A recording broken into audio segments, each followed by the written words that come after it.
Mr. Wajda, you talked about in Indiana, the median home price, 397,000. I mean, that just seems outrageously high as a median, and that's actually higher than what the median is across the country. Interest rates, we talked about where they are, but regulation, as it comes from here especially, can you cite a couple of the key regulations that drive costs up? And generally, they're always well-intended, but then can work at cross purposes for the affordability factor.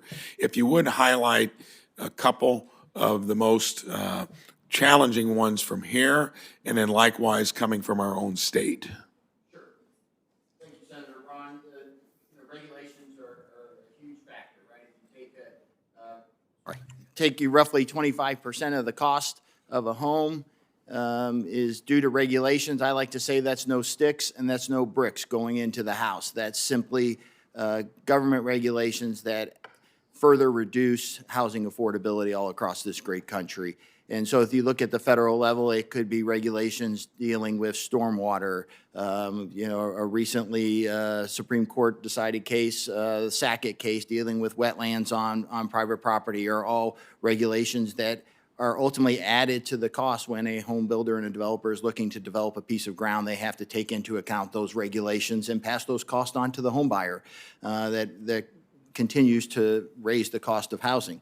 At the local level, a lot of times we see architectural standards baked into local ordinances. So certain communities want housing in their community to look a certain way. They may want all brick houses. They may want certain roof pitches, 3-car side load garages, larger lot densities. Those are all things that we can provide as home buyers to the consumer and to the public, but those come at a cost. And so if we can get creative at the local level and communities can start to look at reducing lot sizes and allowing smaller houses to be built in their communities, we think we can attempt to drive down the cost of housing.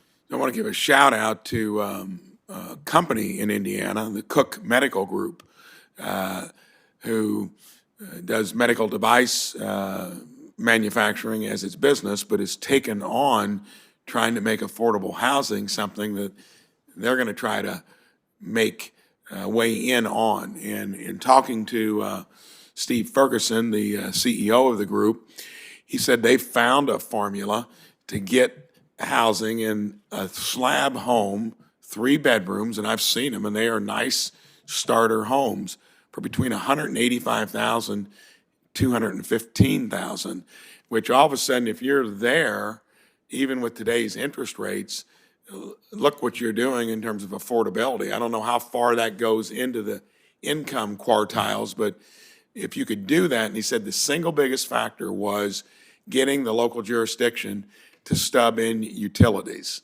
which most local jurisdictions can, and then it enabled him to be able to experiment to get homes built in that range. Does that happen much across Indiana, or would that be the exception rather than the rule?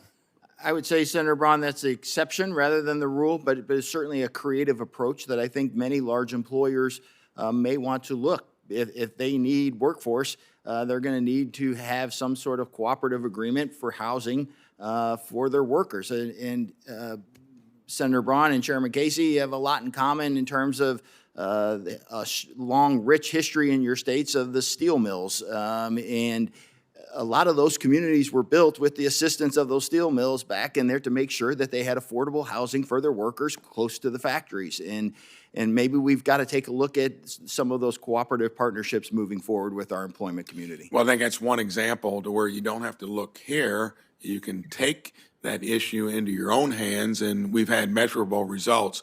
I want to get a final question on inflation. That robs across the board purchasing power. It's largely offset any of the wage gains that we've made. COVID exposed a lot of places where employers need to acknowledge that if you don't pay a living wage, you're not only going to be losing the ability to have an affordable home, many other issues as well. I challenge employers throughout the country to make sure to take that into consideration. But what is the current status of inflation impacting building materials? Are we coming back down? Is something within sight of where we'll get back to where we were pre-COVID? I think, Senator Braun, lumber prices certainly have came back down, but we've seen increases in other building materials that have continued to drive the cost of housing up. We have not seen that stabilize yet, and so as you see, maybe the price of wood and lumber dropping back to some pre-COVID levels, but we've also seen those increases in other products that continue to challenge the market. And certainly you mentioned with mortgage rates going up, right? The challenge to get somebody qualified for an entry-level home in the United States of America is very difficult right now. And so we need to do everything we can to try to drive those rates down and get the cost of materials down so we can build more houses. Thank you. Thank you.